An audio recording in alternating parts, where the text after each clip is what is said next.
पुणे स्वारगेट अत्याचार प्रकरणातल्या नराधमाला बेड्या, शिरूरच्या गुनाट गावातनं आवळल्या मुसक्या। प्रकरण फास्ट ट्रॅक कोर्टात चालवलं जाणार, पुणे पोलीस आयुक्तांची माहिती।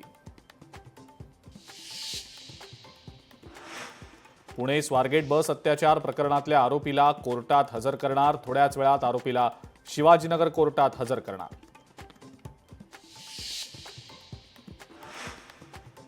पुणे स्वारगेट अत्याचार प्रकरणातील नराधम दत्ता गाडेनं आत्महत्येचा प्रयत्न केल्याची शक्यता, पुणे पोलीस आयुक्त अमितेश कुमार यांची माहिती। महिलांच्या सुरक्षिततेबाबत काल परवा पुन्हा आढावा घेतला। निर्जन स्थळांचं सेफ्टी ऑडिट सुरू, डार्क स्पॉट्सच्या ठिकाणी स्ट्रीट लाइटिंग वाढवणार, पुणे पोलीस आयुक्तांनी दिली माहिती। शक्ती कायदा कधी अंमलात आणणार, माजी गृहमंत्री अनिल देशमुखांचा सरकारला सवाल, तर सरकारनं शक्ती विधेयक मागे घेऊ नये, काँग्रेस नेते विजय वडेट्टीवार यांचं आवाहन। ठाकरेंच्या शिवसेनेचा डॅमेज कंट्रोलचा प्रयत्न, मातोश्रीवर आमदारांची बैठक, आगामी अर्थसंकल्पीय अधिवेशनासह संघटना मजबूत करण्यासंदर्भात उद्धव ठाकरेंचा भर।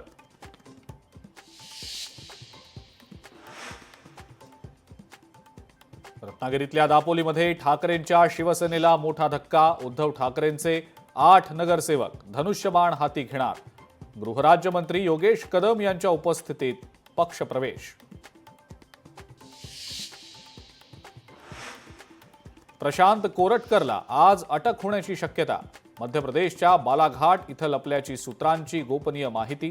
कोरटकरला अटक न झाल्यास मराठा समाज आणि शिवप्रेमी आक्रमक भूमिका घेण्याच्या तयारीत।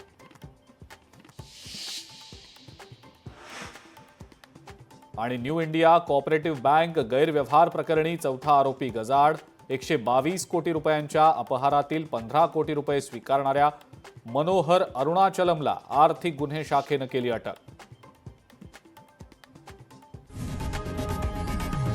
लोकशाही मराठी ऐका, पहा, जागरूक रहा।